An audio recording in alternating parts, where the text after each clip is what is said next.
Good evening. Actually जो आज का टॉपिक है, जो कल हमने जो स्टडी किया था ग्लाइकोलाइसिस, एक्चुअली उसका कुछ पॉइंट आज रह गया। सर ये है क्या? देखिए, आपको पता है कि अगर मैं ये कहूँ कि ग्लाइकोलाइसिस प्रोसेस के लिए कितने एटीपी की आवश्यकता होती है, तो वहाँ जो क्वेश्चन आएगा वो यहाँ से होगा। चलिए हम देखते हैं। ग्लाइकोलाइसिस प्रोसेस में ग्लूकोज के वन मॉलिक्यूल, अगर मैं कहूँ ग्लूकोज के वन मॉलिक्यूल से पायरुविक एसिड के कितने मॉलिक्यूल्स बनते हैं, तो आंसर होगा 2 होगा। ठीक है, यानी जो ग्लाइकोलिस प्रोसेस में ग्लूकोज के वन मॉलिक्यूल से जो पायरुविक एसिड के 2 मॉलिक्यूल्स बनते हैं, ये प्रोसेस कहाँ होता है? साइटोप्लाज्म में। याद रखिए स्टूडेंट, जो ग्लाइकोलाइसिस का प्रोसेस होता है वो कहाँ होता है? वो साइटोप्लाज्म के अंदर होता है। इक्वेशन फर्स्ट, अगर हमने कल जो इक्वेशन आपको बताया था उसमें जो इक्वेशन फर्स्ट है और इक्वेशन थर्ड है, अगर दोनों इक्वेशन को हम देखते हैं तो वहां पर 2 एटीपी का यूज होता है। यानी एक एटीपी कहाँ से आता है? इक्वेशन फर्स्ट से आता है, और जो दूसरी एटीपी आती है स्टूडेंट, वो इक्वेशन थर्ड से आती है। और जो इक्वेशन 7 है और इक्वेशन 10 है, वहां से दो दो एटीपी क्या होते हैं? बनते हैं। देखिए, यहाँ से क्वेश्चन हो सकते हैं। यहाँ तो यूज होता है जो इक्वेशन फर्स्ट और इक्वेशन थर्ड में। आप इसमें देखिएगा, जो कल मैंने एक आपको फ्लो चार्ट बनवाया होगा ग्लाइकोलाइसिस का, उसमें आप देख सकते हैं जो इक्वेशन फर्स्ट है और इक्वेशन थर्ड है, वहां से एक एक एटीपी का यूज होता है, क्योंकि ग्लाइकोलाइसिस में सबसे पहले एटीपी का यूज होगा, फिर लास्ट में क्या होगा? एटीपी की फॉर्मेशन होगी, निर्माण होता है।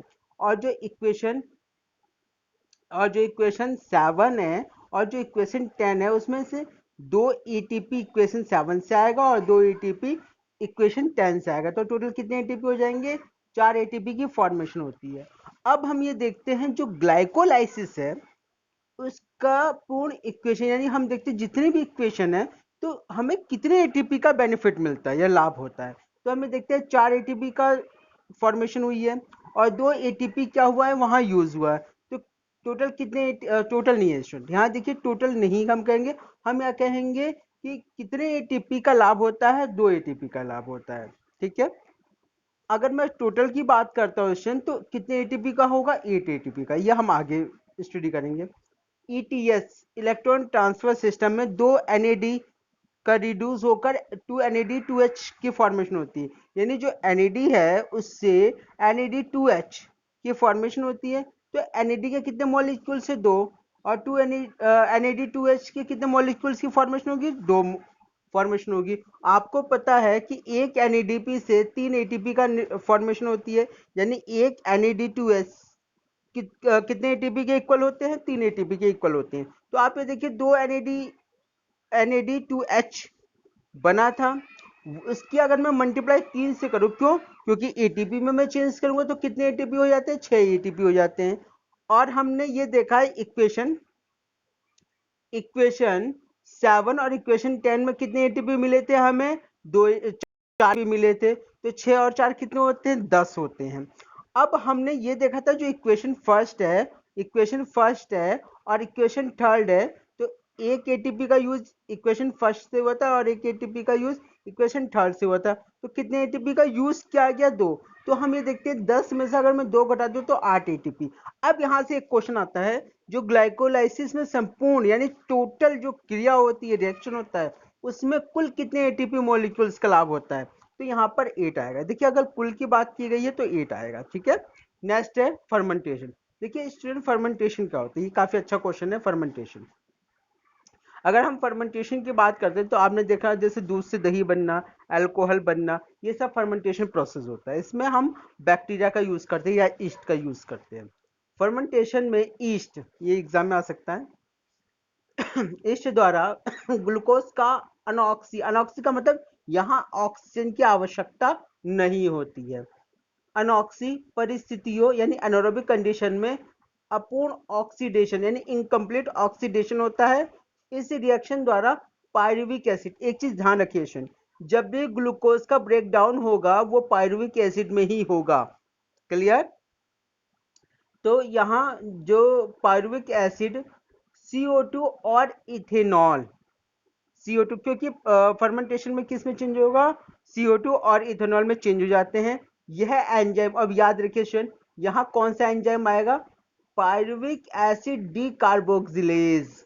इस इस एंजाइम की प्रेजेंस में, ठीक है, इस एंजाइम की प्रेजेंस में और इस एंजाइम की प्रेजेंस में और अल्कोहल डी हाइड्रोजिनेज इस रिएक्शन को कैटेलाइज करते हैं, यानी उत्प्रेरित करते हैं। याद रखिए, यहाँ दो पायरुविक एसिड के लिए जो CO2 और इथेनॉल में चेंज होते हैं, वहां दो एंजाइम होते हैं। एक एंजाइम होता है पायरुविक एसिड डिकार्बोक्सिलेज और दूसरा होता है अल्कोहल डिहाइड्रोजिनेज। ये एंजाइम क्या करते हैं? कैटेलाइज यानी उत्प्रेरित करने का काम करते हैं।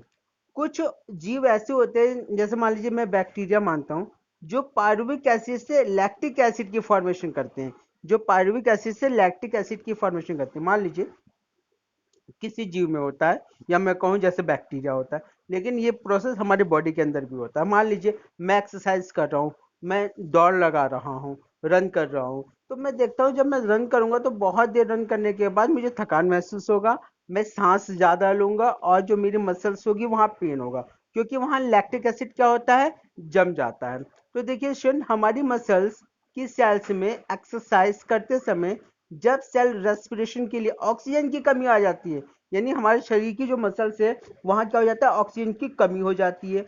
और जो ऑक्सीजन की कमी होने पर जो पायरुविक एसिड है वो लैक्टेट डिहाइड्रोजिनेज द्वारा लैक्टिक एसिड में बदल जाता है। जो यानी जो ग्लूकोज में, ग्लूकोज से किसका ब्रेक डाउन होगा?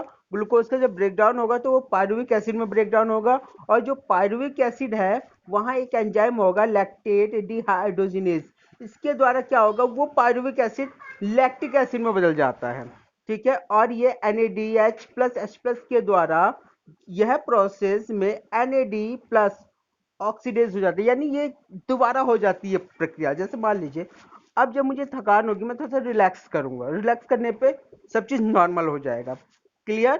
तो वो क्या होगा? वहां ऑक्सीजन की जो रिक्वायरमेंट होगी, जरूरत होगी, वहां ऑक्सीजन पहुंचेगी उस मसल्स के पास, और धीरे धीरे धीरे लैक्टिक एसिड को क्या करेगी? कम करेगी, जिससे क्या होगी? मेरे शरीर को एनर्जी मिलेगी और मैं पूर्ण क्या हो जाऊंगा? रिलैक्स महसूस करूंगा।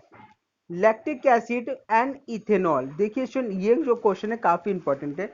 लैक्टिक एसिड और इथेनॉल की जो फर्मेंटेशन में प्राप्त एनर्जी मुक्त नहीं होती, यानी लैक्टिक एसिड और जो इथेनॉल फर्मेंटेशन में इसमें एनर्जी मुक्त नहीं होती, यानी एनर्जी रिलीज नहीं होती।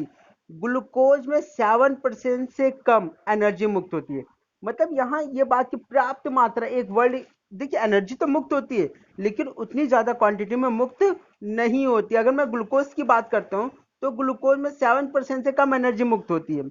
देखिए स्टूडेंट, यहाँ पर जो एनर्जी मुक्त होने की बात की गई है वो पर्याप्त मात्रा में बात की जाए, यानी ज्यादा मात्रा में, तो उतनी ज्यादा मात्रा में नहीं निकलती है, केवल बहुत कम मात्रा में क्या होती है? निकलती है। तो ग्लूकोज में 7% से कम एनर्जी मुक्त होती है, और इसकी पूरी एनर्जी का उपयोग हाई एनर्जी बॉन्ड वाले एटीपी के फॉर्मेशन में नहीं होता। अगर मैं कहूं जो एनर्जी होती है, जो ग्लूकोज से 7% से कम एनर्जी मुक्त होती है, ये क्या करती है? ये एटीपी की क्या करती है? फॉर्मेशन नहीं कर पाती, क्योंकि वहां क्या होती है? हाई एनर्जी की जरूरत होती है। जब अल्कोहल की मात्रा 13%, अब जब अल्कोहल की मात्रा बॉडी के अंदर 13% से ज्यादा हो जाती है, ईस्ट के अंदर, देखिए एक्चुअली बॉडी की बात की गई तो बॉडी में नहीं, यहाँ किसकी बात की है? ईस्ट की, यानी जो ऑर्गेनिज्म होती है उनके बॉडी की बात की गई है। अगर मान लीजिए उस ईस्ट के अंदर 13% से ज्यादा अल्कोहल होगा तो उसकी डेथ हो जाएगी। जैसे ग्लूकोज है, ग्लूकोज का ब्रेकडाउन किस में होगा? ग्लाइसल्डिहाइड 3 फॉस्फेट में। यहां पर देखिए जो NAD होगा वो किस में चेंज होगा? NADH प्लस H प्लस में चेंज होगा। ये काफी अच्छा है, यानी NAD किस में चेंज हुआ? NADH प्लस H प्लस में।